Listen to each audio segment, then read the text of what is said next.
From the St. Louis Public Radio newsroom, this is The Gateway. It's Tuesday, April 8th. I'm Abby Larico. A growing effort to eliminate junk food from the Supplemental Nutrition Assistance Program has some food access advocates worried about a restriction's impact on recipients. We already know that many families have to choose between paying a bill and buying groceries. If you add pressure in the grocery store, you're removing their ability to meet that need even further. The push and its potential problems coming up after this news on The Gateway. Polls are open for municipal elections throughout the St. Louis region. In the city of St. Louis, voters will select the mayor, comptroller, and members of the Board of Aldermen from odd-numbered wards. There are also 3 seats up for grabs on the Board of Education for St. Louis Public Schools. In St. Louis County, voters will decide whether to give the county council the power to fire department heads with 5 votes. Seats on dozens of local government bodies and school boards are also on the ballot. Many voters will consider taxing and bonding measures as well. Polls close at 7 p.m. The effort to eliminate the capital gains tax in Missouri moved forward yesterday, with the Senate passing a House bill to remove the tax imposed on the sale of assets like real estate. If the House approves the Senate's version of the bill, it will proceed to the governor's desk. St. Louis Public Radio's Evie Lewis reports on its potential impacts. Opponents of the bill say it would represent a tax cut for the wealthy and risks creating budget shortfalls for the state. Senator Maggie Nurenborn, a Kansas City Democrat, says the legislature shouldn't be considering tax cuts while the current draft of the state budget for next year doesn't fully fund public schools. So we're underfunding public education. At the same time, we're giving a $300 million tax credit to our most wealthy individuals. The version of the bill approved by the Senate would remove the tax for individuals immediately and allow for removal of the tax on corporations if certain triggers in state economic growth are met. It also includes some other tax measures, such as a tax exemption for diapers and feminine hygiene products. In Jefferson City, I'm Evie Lewis, St. Louis Public Radio. President Donald Trump's recent tariffs have some St. Louis area business owners worried about higher prices. St. Louis Public Radio's Chad Davis reports. Trump announced a 10% baseline tariff on imported goods plus reciprocal tariffs last week. Trump announced a 54% tariff on Chinese imports last week. St. Louis-based board game company Stonemaier Games works with a Canadian company whose main factory is in China. Jamie Stegmaier is co-founder of the company. He says for a $10 game, those taxes could cause significant pain. Just the manufacturing cost went from $10 to effectively $15. And that has broad repercussions, but even at its baseline, that is just a huge increase in cost. Stegmaier says the company will look for ways to increase its international sales from China to other countries. I'm Chad Davis, St. Louis Public Radio. Environmental Protection Agency Administrator Lee Zeldin wants to rewrite the rule that says which waters are protected under the Clean Water Act. But some are worried that could leave more Midwestern waters vulnerable to pollution.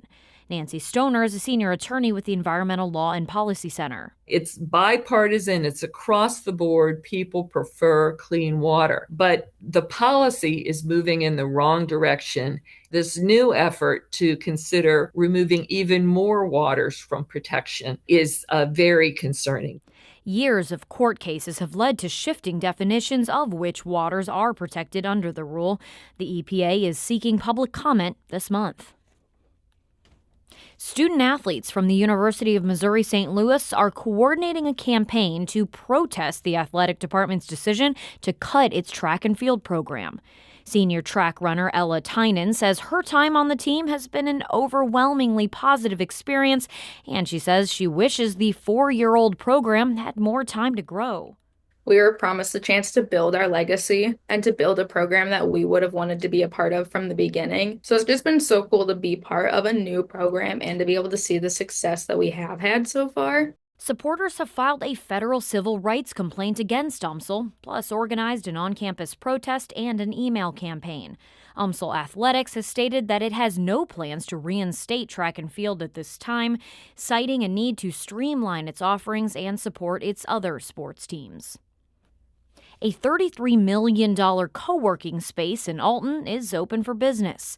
St. Louis Public Radio's Will Bauer reports this is the first major project in a local economic development group's efforts to transform the Metro East town. The new space is called The Wedge. The Innovation Center will have space for new businesses, a venture capital firm, and various Southern Illinois University Edwardsville centers. It will also have retail space. CEO Scott Heathman says they're hopeful this model can be a blueprint for other communities to create jobs and grow shrinking towns. So we see this really as a catalyst, not only for Alton, but really to kind of use it as an engine for all of southwestern Illinois and across the bi-state into Missouri. This co-working space is the first in a portfolio of projects from AltonWorks. That local economic development group also plans to build affordable housing and rehab other retail space in the city's downtown. I'm Will Bauer, St. Louis Public Radio.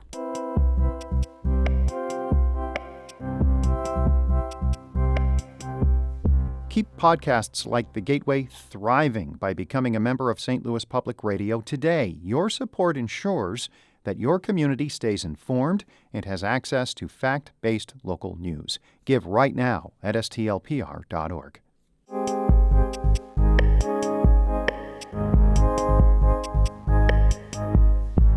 There are growing calls to eliminate junk food from the Supplemental Nutrition Assistance Program. Health and Human Services Secretary Robert F. Kennedy Jr. has called on states to ask for waivers to keep sugary or processed foods from being paid for with SNAP.